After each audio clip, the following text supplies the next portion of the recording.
Dia orang yang sering istighfar, astagfirullah, astagfirullah, astagfirullah. Masya Allah, itu matanya akan dijaga oleh Allah.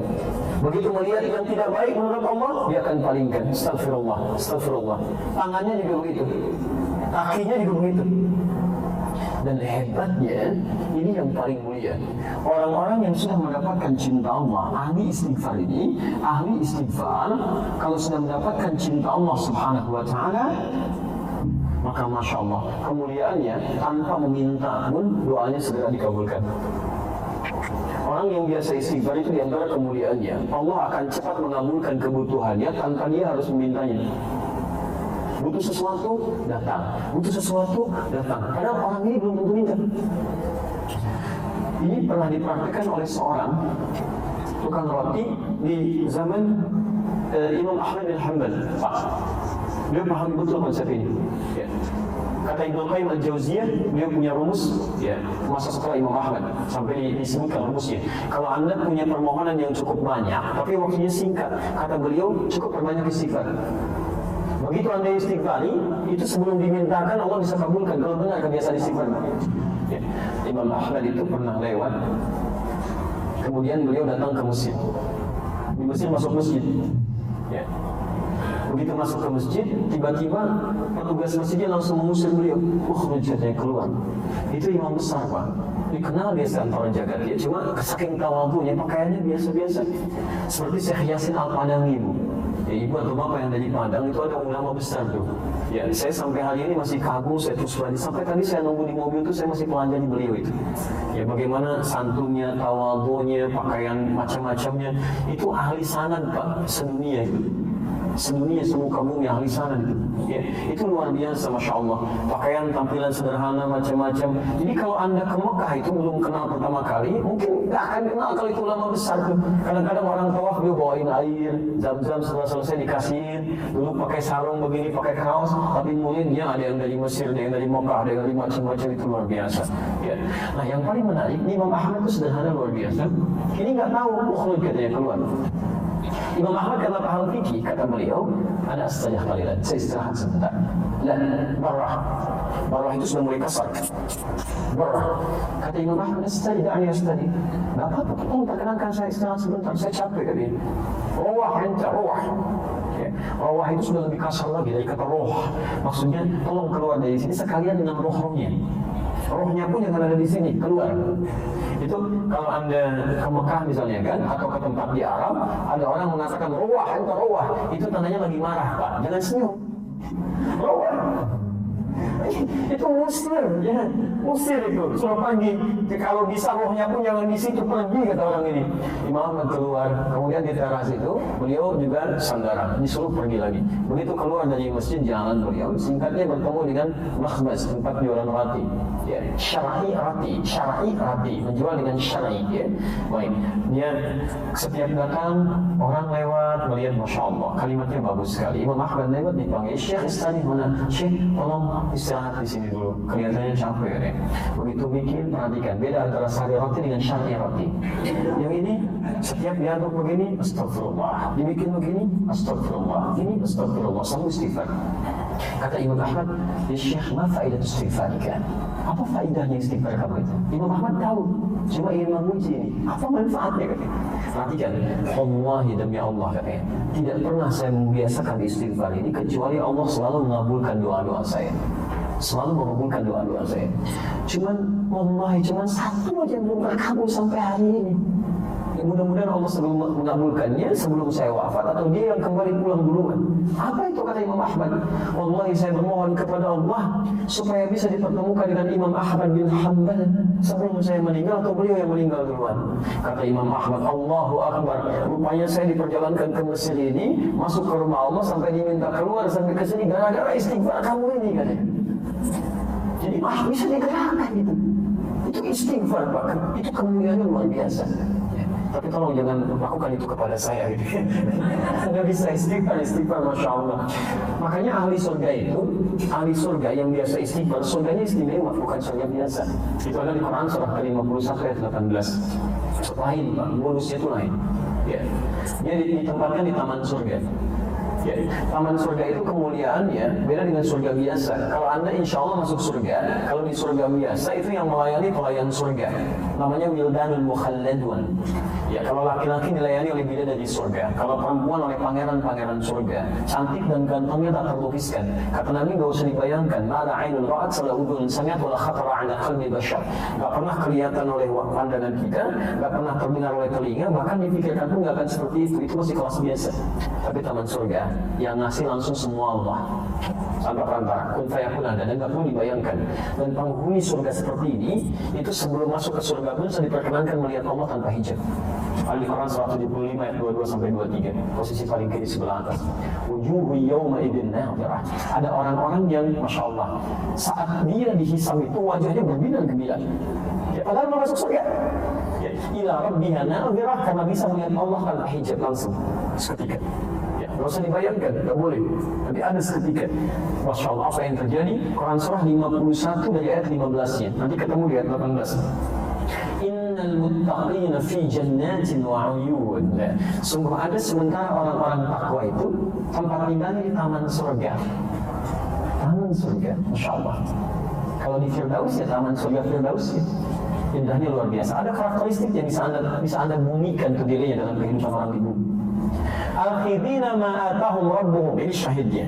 Orang-orang ini itu akan langsung mengambil apapun di nikmat surganya, diberikan langsung oleh Allah. Tidak ada perantara. Al-khidina ma'atahum rabbuhum. Apa amalannya? Ini yang harus ada turunkan ke muka bumi.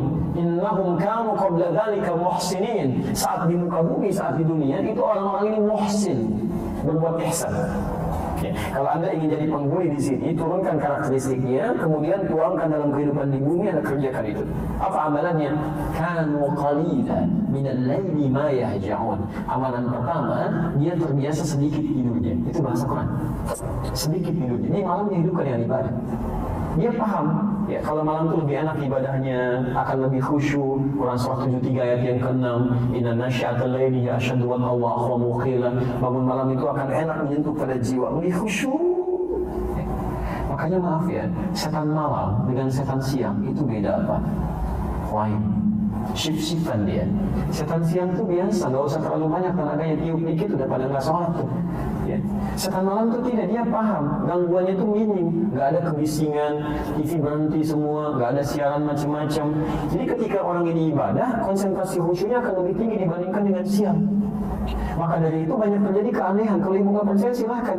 Siang bu ya, masya Allah. Ya jangankan bangun, mau tidurnya susah. Tapi kalau malam, masya Allah, begitu anda bangun di pertengahan jam 1:30, jam 2, ya, padahal alarm sudah disusun 3 kali tuh. Alarm pertama mematikan alarm kedua, alarm kedua mematikan alarm ketiga, alarm ketiga baru siap-siap. Kata Nabi itu setan membuat berat kepala tuh, susah. Dan terjadi sesuatu yang tidak anda bayangkan sebelumnya. Itu kan tiap hari bolak-balik tuh, kamar mandi, meja makan, dapur, biasa aja siang. Kok malam-malam jadi berubah? Awas lo ya. Kemarin sih enggak, tapi malam ini di meja makan tuh putih, rambutnya itu panjang, dan nungguin kamu di situ. Jadi nggak jadi. Itu terjadi situasi itu. Ada kenikmatan gitu kan. Karena itu, karena ada perbedaan-perbedaan semacam ini, tidak mudah untuk bangun. Tapi orang ahli surga tidak. Amalan-amalan seperti ini, itu lain. Perhatikan, ahli taman surga itu qalilan minal laili ma yahja'un. Dia atur tuh, tidurnya lebih cepat. Ba'da isya, dia nggak ada keperluan, langsung istirahat. Sedikit tidurnya, malam dihidupkan. Salat, masya Allah. Itu bahasa Quran, sedikit tidur. Kalau anda tambahkan, bermasalah. Di rumus fikih itu, anda tambah jadi berkurang. Sedikit tidur, taman surga. Sedikit-sedikit tidur, maaf, di tamannya aja enggak. Silahkan cek. Jadi dalam agama itu kalau sudah pas, nggak usah ditambah-tambah. Subuh 2 rakaat. Saya pengen yang paling sempurna, ikuti sunnah Nabi. Saya merasa banyak kurang sholatnya, besok saya 3 rakaat. Salah. Jadi kalau sudah ada pas, nggak usah ditambah, nggak usah dikurangi. Menambah sesuatu itu mengurangi kemuliaannya. Selesai. Ya. Yang paling menarik, habis tahajud. Kalau anda cuma tahajud aja, belum bisa masuk taman surga. Amalan selanjutnya ayat 18-nya. Wabil ashari hum yastaghfirun. Ini poin. Ini dia tahajud di sepertiga malam, menjelang subuh. Belum subuh pak. Ashar itu waktu menjelang subuh singkat. Ya paling 15 menit lah, 10-15 menit sebelum subuh. Dia duduk istighfar. istighfar. Bahkan ada hadis qudsi di situ. Hadis qudsi diriwayatkan orang pertama yang menerima dari Nabi 31 orang sahabat senior. Hampir semua meriwayatkan. Ya Abu Bakar As-Siddiq radhiyallahu ta'ala anhu, Umar bin Khattab, Uthman bin Affan, Ali bin Abi Thalib, sampai Sayyidah Aisyah radhiyallahu ta'ala anha. Itu menerima semua dari Nabi.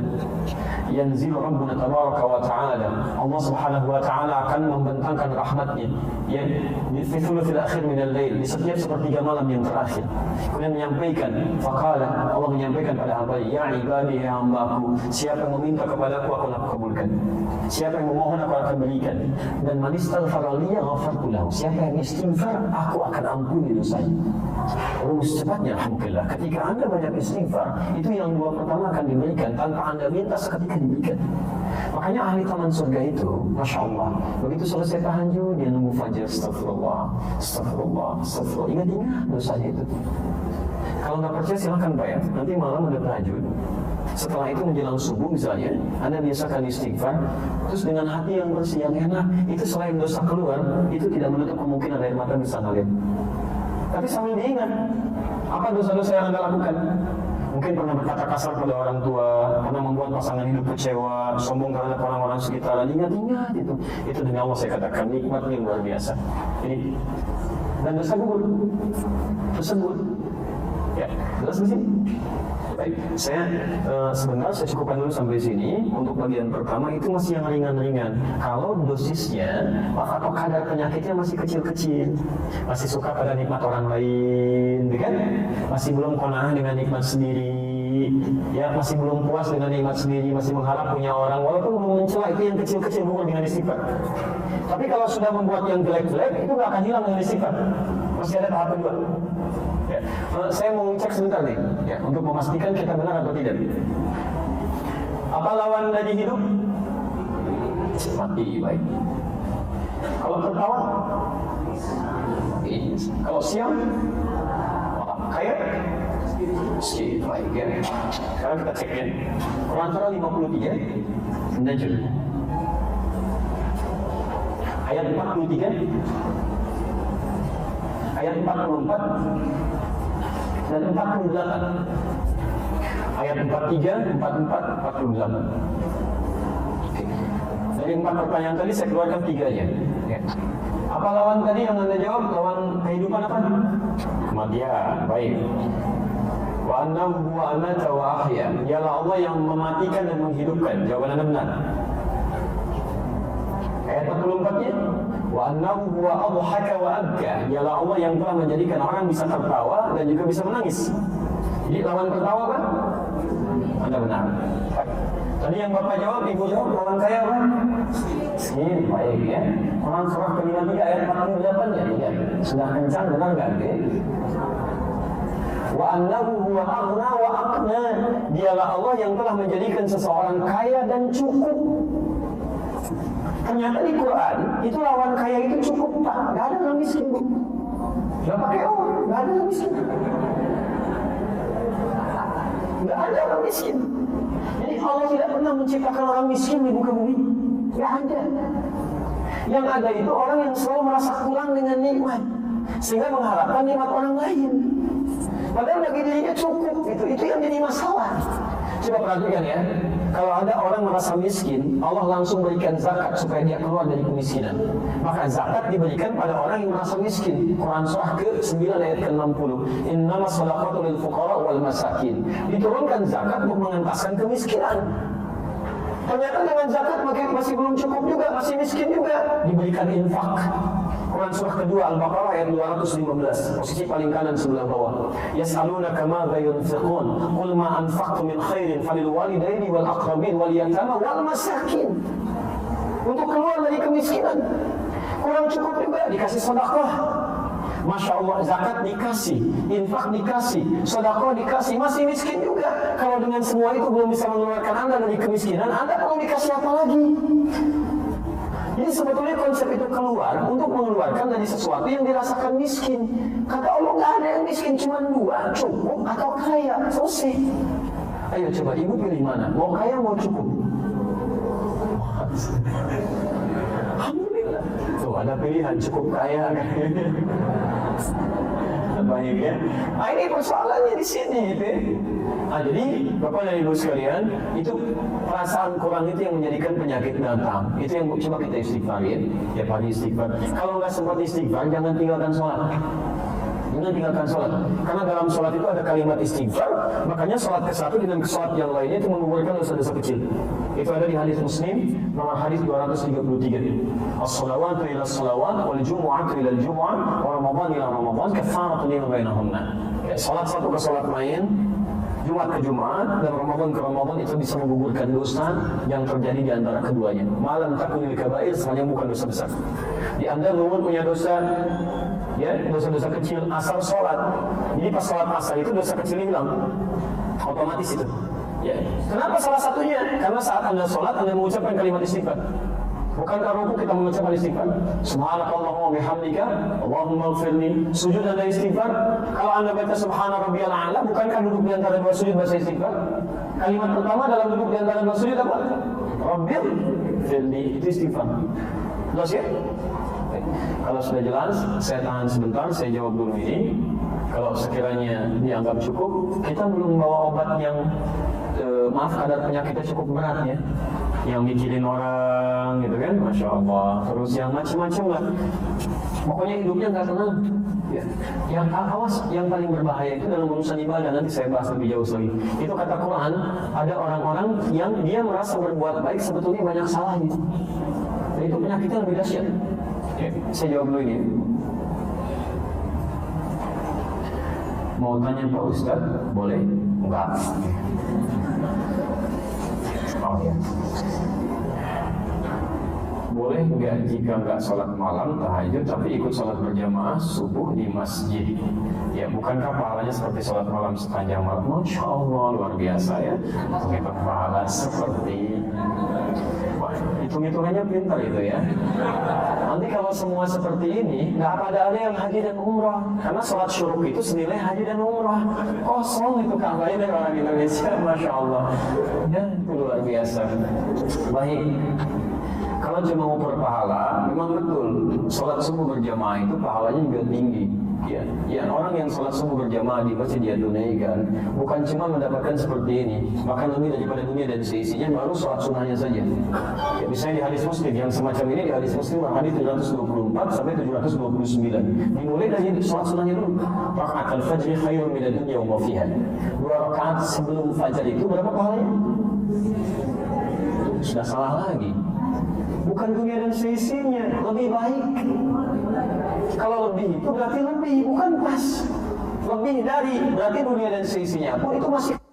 Ya. Dan kalau Anda bisa tunaikan sholat fardunya, Masya Allah, itu mempercepat ke surga, diberikan pahala berlipat, dan seperti halnya sholat malam kalau berjamaah tanpa putus. Itu maksudnya bukan sholat malamnya, tapi meraih pahalanya semisal itu. Kalau Anda tanya boleh tidak, boleh-boleh saja, silahkan. Tapi kalau Anda tunaikan sholat malamnya, Anda mendapatkan keutamaan yang lebih daripada ini. Ingat ya, keutamaan sholat malam itu bukan cuma sholat malamnya saja yang ada pahalanya, tapi banyak melimpah pahala yang lainnya. Satu, mudahnya doa dikabulkan. Jadi kalau Anda cuma sholat subuh berjamaah saja, tidak sholat malamnya, Anda tidak mendapatkan kemudahan pengabulan doa. Yang kedua, ada jaminan 4 kebaikan diberikan. Anda sholat subuh berjamaah, tapi tidak tahajud, tidak mendapatkan 4 kebaikan ini. Ada di Quran surah ke-17, ayat 79 sampai 81. Tahajud itu bisa mengangkat derajat di karir terbaik dalam pekerjaan Anda, memudahkan urusan Anda, melepaskan dari kesulitan, terus ditolong Allah saat Anda disakiti oleh orang lain. Anda sholatnya khusyuk 5 waktu, tapi tidak tahajud, Anda tidak mendapatkan 4 kemuliaan ini. Yang selanjutnya, ahli tahajud itu ahli taman surga. Anda khusyuk sholat fardunya, Anda tidak tahajud, Anda tidak akan masuk ke taman surga. Ya, tingkat yang paling indahnya. Yang selanjutnya, ahli tahajud itu dekat dengan Nabi. Ya, maaf, dekat dengan Nabi. Nabi aja tahajud, Nabi Rasul dijamin masuk surga, masih tahajud. Anda bukan Nabi, bukan Rasul, Masya Allah gitu kan. Baik, Allahumma sayyiban nafi'an. Allahumma sayyiban. Boleh ikuti saya? Allahumma sayyiban nafi'an. Itu doa turun hujan itu.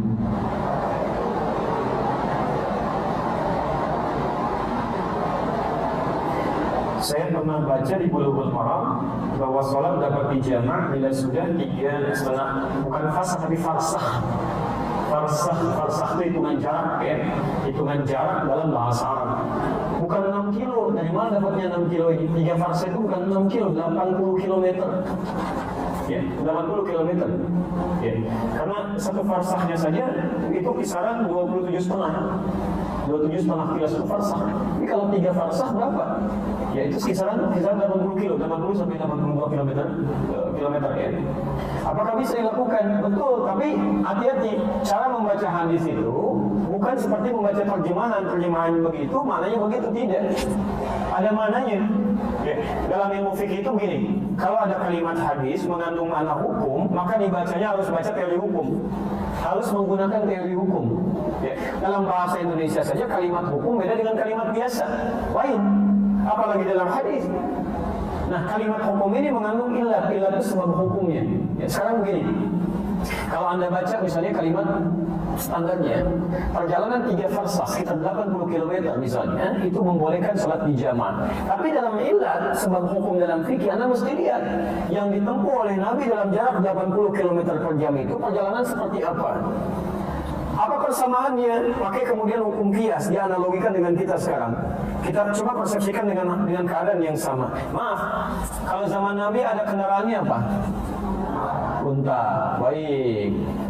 Pernah naik unta Pak? Belum. Baik. Unta itu berapa sih kecepatannya? Baik, 30 km per jam, 60 paling cepat kilometer per jam. Itu kalau lagi senang. Unta tuh. Tapi unta itu hewan yang unik, Bu. Gimana moodnya aja tuh. Itu gimana moodnya itu. Makanya disebutkan di Quran punya keistimewaan khusus. Itu saya saat mengajar di Tripoli, mengajar tafsir, itu saya bawa anak-anak kita itu belajar langsung ke kebun binatang, Pak. Kita belajar praktikal. Ini keluarkan dibagi kelompok membagi hewan-hewan yang ada di Quran. Itu unik. Saya pernah praktikkan di Indonesia. Kita ajak ke kebun binatang. Ya ada yang ikut juga seperti bapak, ibu, anak-anaknya. Kita kasih kelompok. Satu kelompok unta, kedua ada kelompok kera. Ada semua hewan yang ada di Quran. Misal kenapa orang Yahudi dikutuk menjadi kera? Ini diberi tugas tuh. Kenapa unta disebutkan afala yang buruna ilal ibli kaifa khuliqat? Ya, apakah mereka tidak memperhatikan bagaimana unta diciptakan? Begitu dianalisis luar biasa, Pak. Ya. Itu punya kelompok kera pernah menguji kera, lempar dengan makanan pisang, diambil dengan kanannya. Lempar dengan lagi, ambil dengan kirinya. Lempar lagi, ambil dengan kedua kakinya.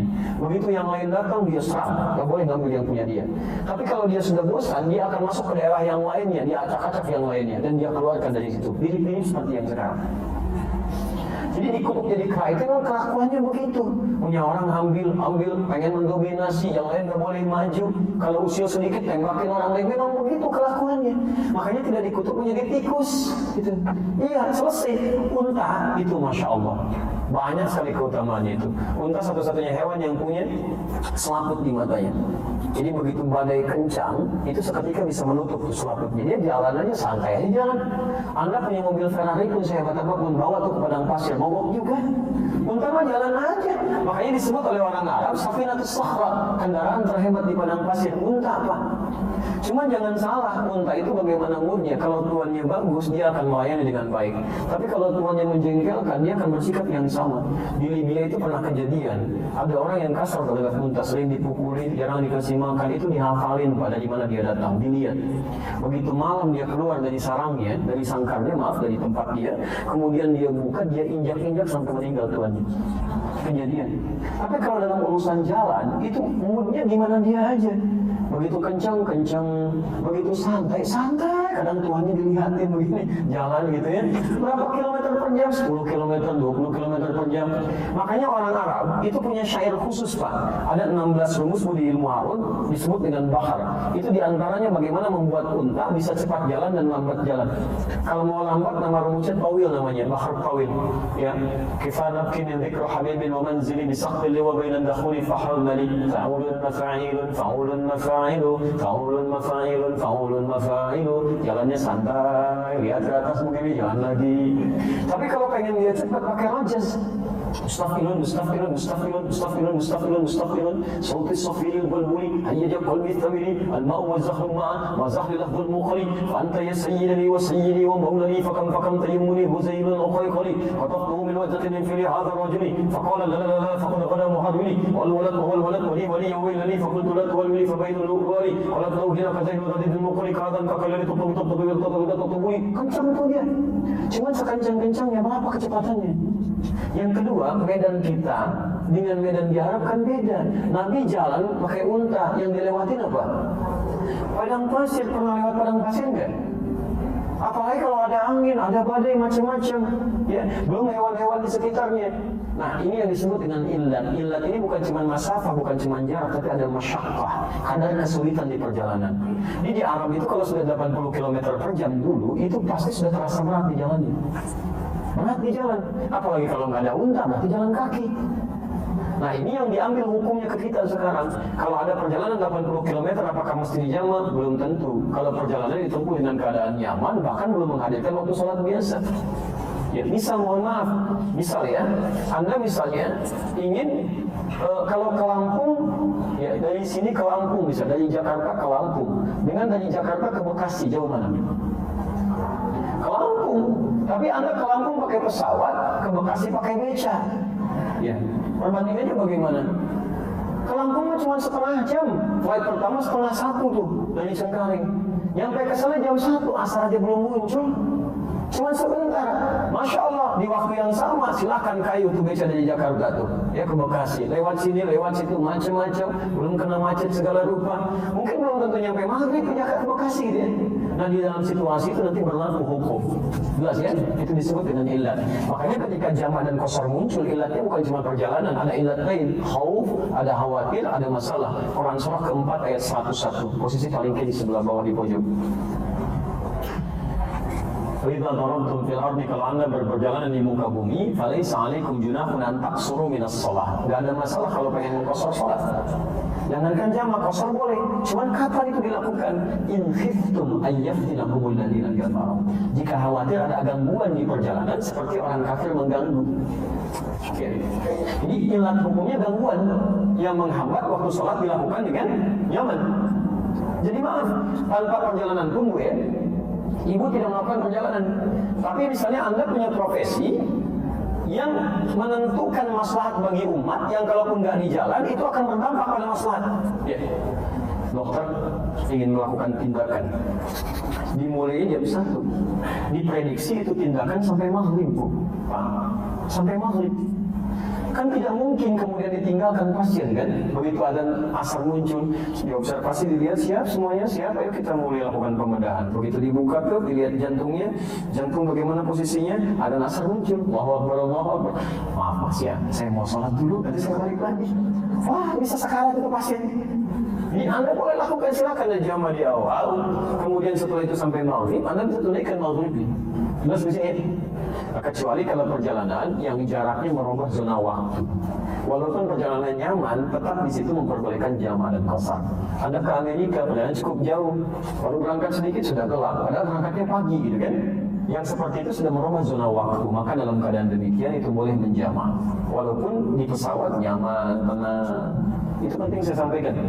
Karena dulu ada salah seorang presiden Indonesia, di Indonesia, saya pernah amati dulu ya, tapi saya nggak usah nyebut nama ya, nggak usah nyebut nama. Cuman sebelum era Pak Jokowi, itu pernah melakukan perjalanan, itu konferensi pers waktu Ramadan.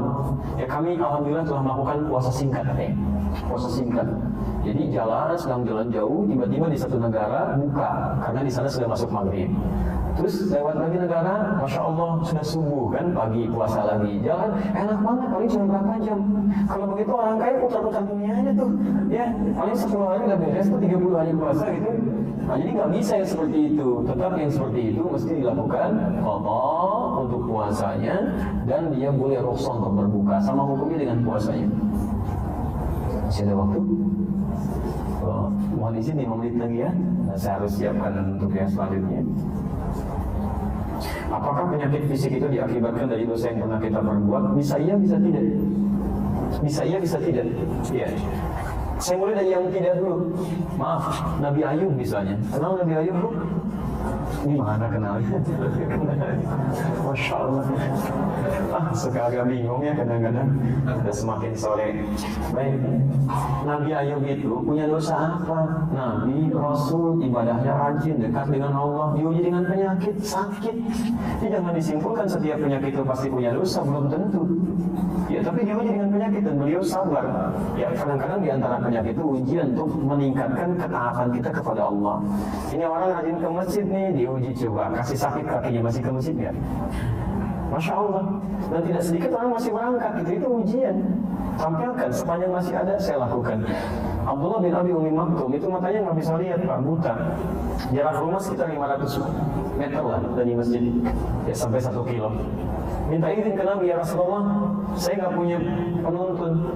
Subuhnya agak susah, boleh nggak saya di rumah? Kata Nabi, atas mal adzan, kamu dengar adzan? Bada, iya. Madum kata mal adzan, fa'aliyah fil masjid. Selama dengar adzan, tunaikan di masjid. Beliau berusaha. Jadi tidak harus penyakit fisik itu selalu berkorelasi dengan dosa yang dilakukan, belum tentu.